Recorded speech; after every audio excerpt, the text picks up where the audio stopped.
जीवितेश जी, जैसे हम लोग बात कर रहे थे आरओबी के पास, वहाँ पे हम लोगों ने देखा कि रेलवे की एक बड़ी अच्छी वहाँ पर आरओबी हम लोगों ने सेटल डाउन किया है और बड़ा सुंदर अच्छे तरीके से वो प्लेस्ड होते जा रहा है। लेकिन आपने जॉइंट जंक्शन की बात की थी यहाँ पर कि रेलवे और रोड, ये दोनों की ये प्रोजेक्ट अपने आप में अनूठा एग्जाम्पल है, क्योंकि लोगों को जहाँ तक मेरी आइडिया है कि इससे बहुत पैसे बचने वाले हैं कि जो मैं बताऊंगा आपको अंदाज़ा मेरे कैलकुलेशन के हिसाब से। तो ये जो जॉइंट जंक्शन है, इसमें क्या बताना चाहेंगे कि क्या टेक्निकलिटीज़ है, किधर से लोग आएंगे, किस तरफ से निकल जाएंगे, या क्या खासियत है इसकी? खासियत इसमें यह है कि मेन कैरेजवे का आप ऊपर से देख रहे हैं, मेन कैरेजवे का जो है ट्रैफिक ऊपर से जाएगा। जो NH33 हाँ, NH33 जो है सीमलेस ट्रैफिक चले कलकत्ता। हाँ, विदाउट एनी सिग्नल, कोई जंक्शन नहीं मिलेगा उसको। जी। अभी जो जिसको उसके बाद टाटा से आएगा, टाटा से आके जिसको चांडिल जाना है, चांडिल होके पुरुलिया जाना है, जी। वो इस ट्रैफिक के पीछे से आएगा, एक सर्विस रोड बनेगा। अच्छा। आके इस गोल चक्कर से होके इधर से चांडिल निकल जाएगा। हाँ। और जिसको चांडिल से कांद्रा जाना है उसको यही गोल चक्कर होके आगे सर्विस रोड बनेगा, सर्विस रोड से कांद्रा चला जाएगा।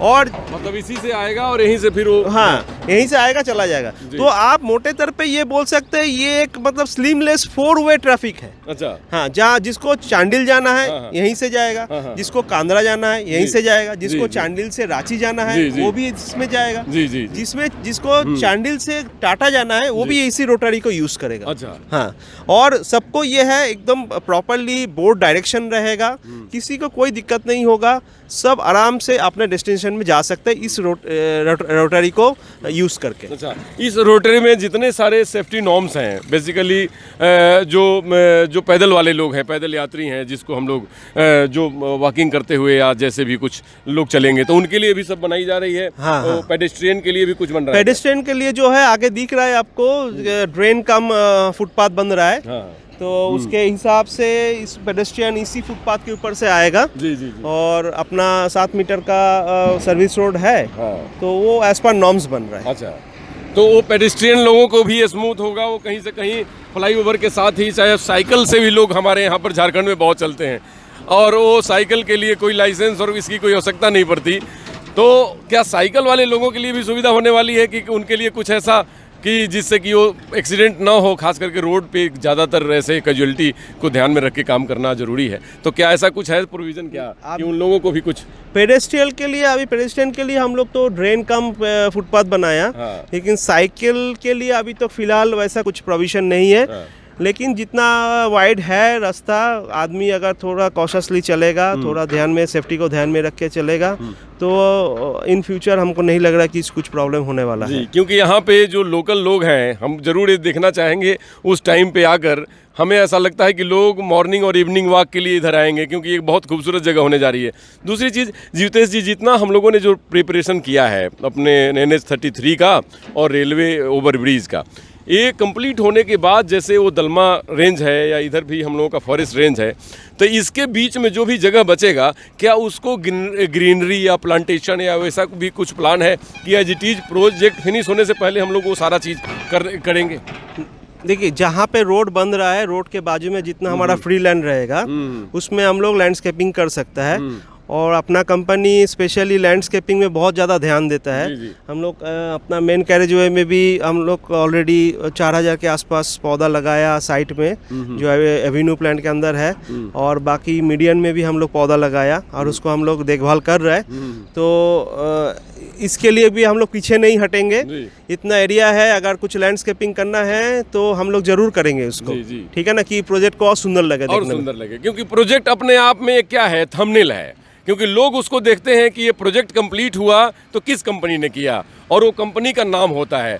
आखिर में जीवितेश जी, ये दोनों प्रोजेक्ट अब कंप्लीट होने पे है। मार्च में लगभग हमको लगता है कि 1-2 महीने के अंदर में ये सारी प्रक्रिया पूरी हो जाएगी और ये बहुत अच्छे तरीके से लोगों के पास चला जाएगा।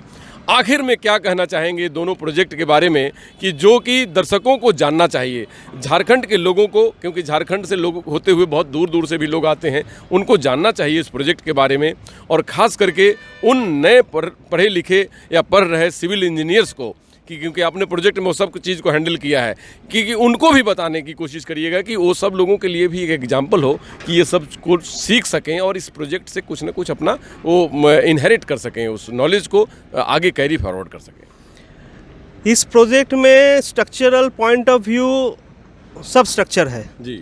ठीक है ना। स्टील स्ट्रक्चर है, कंक्रीट स्ट्रक्चर है, रोड में भी नॉर्मल रोड जो है जैसा हम लोग लेयर बाय लेयर करते हैं, सर्टेन आइटम वो भी है, प्लस आरओबी अप्रोच में जो है या वीयूपी अप्रोच में हम लोग आरडी पैनल का भी काम कर रहा है। तो ऑलमोस्ट सब टेक्नोलॉजी इसमें कवर किया हुआ है जी। और टेक्नोलॉजी को सामने रखते हुए हम लोग उसका क्वालिटी जो है, क्वालिटी को भी हम लोग एश्योर किया है।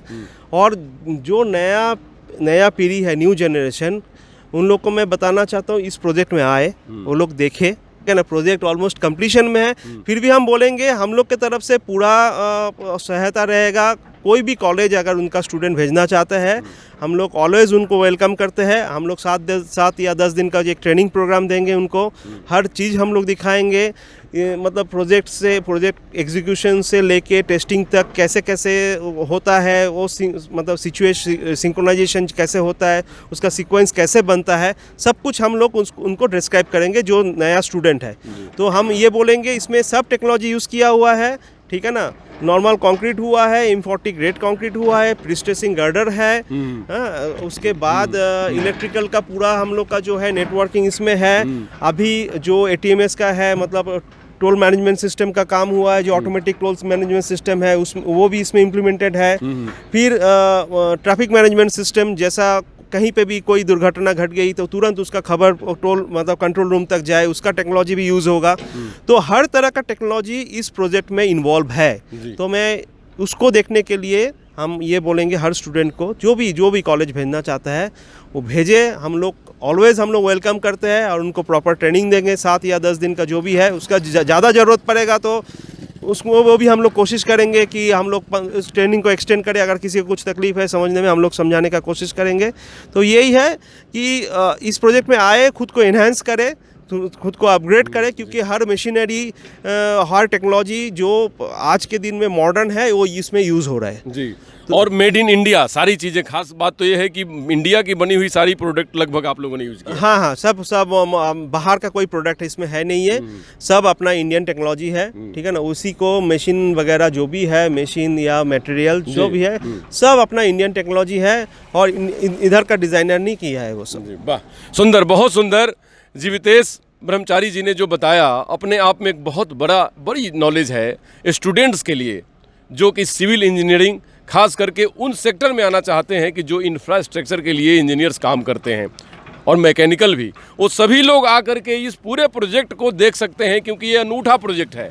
शायद ही आपको ऐसा बनता हुआ प्रोजेक्ट कहीं दिखेगा, क्योंकि ये इंडिया का सबसे नया प्रोजेक्ट है। क्योंकि रेल और रोडवेज का एक जो कम्बिनेशन है, एक ट्विनिंग है और एक बेहतरी है और नया प्रोजेक्ट, मतलब कि ये तो बनते समय अगर आप आते हैं तो आपको बहुत ज़्यादा टेक्निकलिटीज़ के बारे में अवेयर होने का मौका मिलता है। दूसरी चीज़, जहां मैं इकोनॉमी की बात कर रहा था, तो मैं बैठे बैठे कैलकुलेशन कर रहा था कि यहाँ से कितनी बचत होगी। अगर एक गाड़ी 50 रुपये के अगर पेट्रोल डीजल भी बचत करता है, तो 70 साल में हमारे देश का जितनी गाड़ियां इस ट्रैफिक से गुजरती हैं, हज़ारों डेली, लगभग 84,000 करोड़ रुपए की पेट्रोल और डीजल की बचत होगी।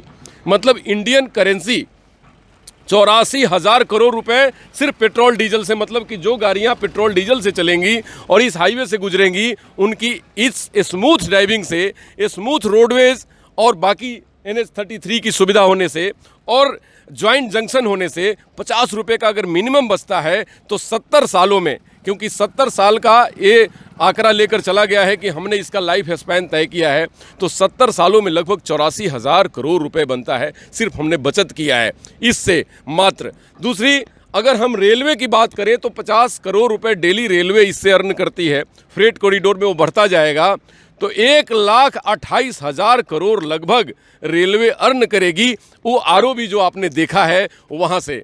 तो सोचिए कि ROB में इन्वेस्टमेंट 40 करोड़ और इसमें इन्वेस्टमेंट 250 करोड़ के आसपास, तो 250 करोड़ लगाकर NHAI, रेलवे और हमारी जो यहाँ कंसर्न एजेंसी है, वो मिला करके गवर्नमेंट को कितना दिया? 84,000 करोड़ रोड से बचवाया और 1,27,000 करोड़ रेलवे को कमवाया। तो सोचिए कि इंफ्रास्ट्रक्चर की जो इन्वेस्टमेंट होती है, आज जो 10% मोदी जी ने इन्वेस्ट किया है, पूरे 10 लाख करोड़ रुपए जो इंफ्रास्ट्रक्चर के ऊपर बजट बनाया है, सोचिए कि ये 300 करोड़ में हम लोग लगभग 2 लाख करोड़ का हम लोगों ने 70 साल में सरकार के पैसे को बचाया या अर्न किया। तो सोचिए कि 10 लाख करोड़ अगर इन्वेस्ट हुआ है तो कितना अरब खरब रुपए हमारे इस प्रधानमंत्री या इस सरकार के विजन में है कि उसको बचाना है और देश को तरक्की में उतने पैसे काम आएंगे। मतलब इंफ्रास्ट्रक्चर में लगाए हुए पैसे कई एक फोल्ड यूज होते हैं और उस पैसे से जो बचत होती है वो रिमार्केबल है। तो इसी के लिए आरकेएस कंपनी जानी जाती है, कंस्ट्रक्शन कंपनी, और वो बेंचमार्क प्रोजेक्ट प्रस्तुत करती है। आरकेएस ने जो भी प्रोजेक्ट अपने हाथ में लिया है, एक तो टाइमली उसको पूरा करने की उनके पास क्रेडिट है और मटेरियल में कोई कॉम्प्रोमाइज़ नहीं। टेक्निकल पर्सन्स के लिए तो आपने जीवितेश ब्रह्मचारी जी से मिला ही, इन्होंने जो जानकारी दी, ऐसे ऐसे उनके पास रत्न कहे, ऐसे ऐसे उनके पास इंटेलेक्चुअल पर्सन होते हैं, ग्राउंड ऑफिसर्स होते हैं कि जो कि प्रोजेक्ट को पूरा करते हैं। तो उसमें भी कुछ सोचने वाली बात नहीं। एनएचएआई की बात करें, क्योंकि दूसरा पार्टनर एनएचएआई है, तो national highway authority of India का क्या कहना अपने आप में एक बहुत बड़ी एग्जाम्पल है पूरे देश को बनाने में। रेलवे जो कि हमारे लिए एक समझिए कि स्पाइनल कोड है रेलवे भारत की अर्थव्यवस्था की। रेलवे हमारी एक मजबूत धुरी है और बिल्कुल नस, जैसे शरीर में एक नस का काम होता है, नसों में ब्लड दौड़ते हैं, उसी तरह भारत में रेल दौड़ती है और हम लोगों को सुविधा देती है। तो रेलवे और हमारे आरकेएस कंस्ट्रक्शन कंपनी, दूसरा हमारे समझिए कि एनएचएआई, और सबसे बड़ी बात कि इसमें डिजाइनिंग में सब लोगों ने जो प्लान किया, पेपर पे डिस्कशन किया और तुरंत उसी को फील्ड पे उतारा। और कोविड काल जबकि पूरा देश रुका हुआ था, यहाँ पे काम दिन रात मिला के चल रहे थे और उसी का नतीजा है कि मार्च अप्रैल के अंदर में, अप्रैल से पहले ही कहीं ये प्रोजेक्ट पूरा हो जाएगा। तो लगभग 2 लाख करोड़ की यहाँ से बिजनेस, छोटी सी जगह जो दिखाई दे रही है, इस केव से, इस बॉल से लगभग रेलवे और रोडवेज में सरकार को 70 सालों में लगभग 2 लाख करोड़ की इकोनॉमी के ऊपर इम्पैक्ट पड़ेगा और वो बेनिफिट होगी सरकार को।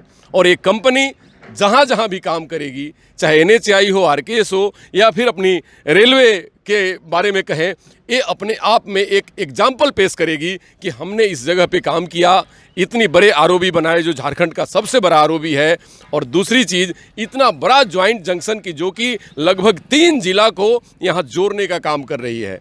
आने वाले दिनों में ये बहुत बड़ा इकोनॉमिक जोन होने जा रहा है और बहुत बड़ी इकोनॉमी जोन को सपोर्ट करने जा रहा है, क्योंकि झारखंड देश के मिनरल हब है और यहाँ से पूरी देश ग्रो करती है और अपने आप को ग्रोअर करती है, बेस्ट करती है इंफ्रास्ट्रक्चर की डेवलपमेंट में। तो झारखंड राज्य तब नंबर 1 होगा जब इस तरीके के प्रोजेक्ट को बनाए जाएंगे और इस तरीके के प्रोजेक्ट हमारे ग्राउंड पे उतारे जाएंगे, जो आज एक एग्जाम्पल के तौर पे पेश कर दिया गया है। तो इन सब बातों के साथ मैं फिर से धन्यवाद आपको दूंगा। और जीवितेश ब्रह्मचारी जी, आपने बड़ी टेक्निकली जानकारी अच्छी दी